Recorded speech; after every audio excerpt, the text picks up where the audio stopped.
Okay, we're gonna use the same method that we've been using for proportional relationships as we do similar figures because they are proportional relationships. So I have an example drawn here. Triangle ABC is similar to triangle DEF, and we'll say ABC is the original triangle, DEF is the new triangle, and we're gonna fill in the missing spots. We're gonna find side length CB and find side length DE. So the first step is you want to make a table just like we did with proportional relationships. And then I know I need two corresponding sides. If you don't have highlighter or MAC pencils, now's a good time to go buy some so you can mark your corresponding sides. AC corresponds with DE, and since I know them, I'll put my original and my new in. The first step is to find the unit rate or the constant of proportionality. Now we're calling it the scale factor. So remember the constant of proportionality was y divided by x? Well, it's the same thing here. It's going to be y divided by x, or the new side length divided by the old side length. 24 divided by 4 is 6. So my constant of proportionality is 6.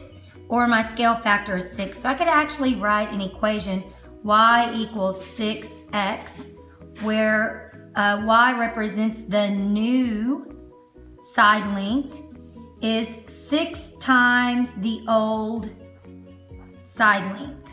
So that's the equation. So I need to find DE. I'll start with that one first, and I know DE corresponds with AB, and AB is 10. So 10 times 6, because they're across from each other, I multiply. 10 times 6 is 60. And remember, my scale factor is 6. So my new one is 6 times the old one, and 10 times 6 is 60. All right, so DE is 60. To find CB, I know the new one and I need to get back to the original one. So since it's on the same side that my scale factor is written on, remember same side divide. So 48 divided by 6 is 8. So CB is 8. Okay, let's try another one. We're actually looking for the side length X, and it doesn't tell us who is the new and who is the original. Remember, we always go original because that's what comes first. Original is the first thing that happens, and then new, but it doesn't tell us. So if it doesn't tell me and it doesn't really matter, I'm gonna go small and then large because it's easier that way. And remember, we're always looking for the unit rate. I want to know how many times bigger the larger one is. And the unit rate, the constant of proportionality, has a special name now. It's called the scale factor. And that's something really important. Okay, so let's find corresponding sides. I know this 24 3/10 corresponds to 8 1/10. And I know that 27 corresponds with X. And so in my table, I know that 8 1/10 goes with 24 3/10.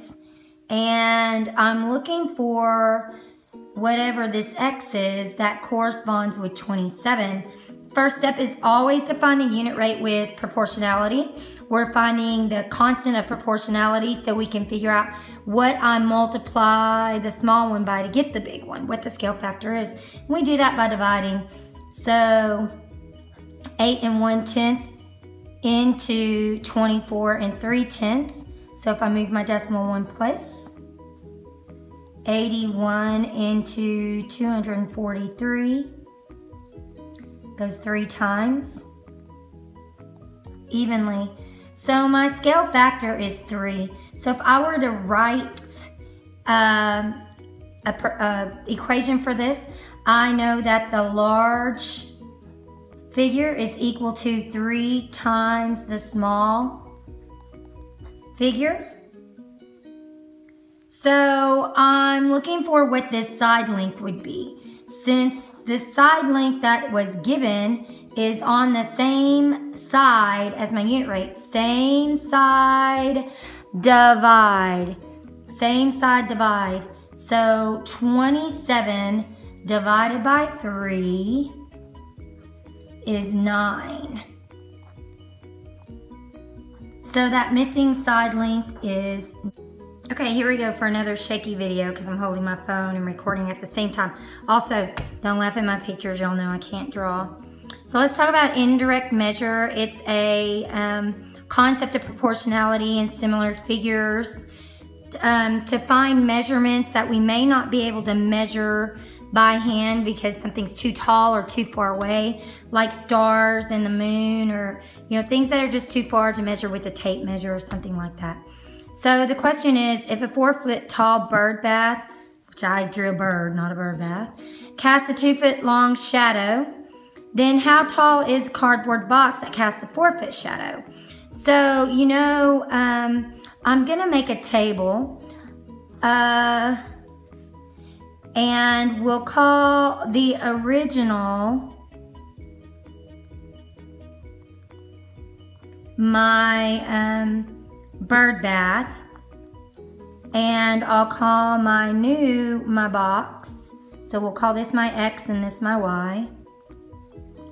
And what I know is I know that the shadow of the original is 2 and the shadow of the new is 4. So the unit rate is 4 divided by 2, which is 2. So my scale factor is 2. That means all of these dimensions are multiplied by 2 to get these dimensions. So if the bird bath is 4 foot tall, then 4 times 2 is 8, and the box is 8 feet tall.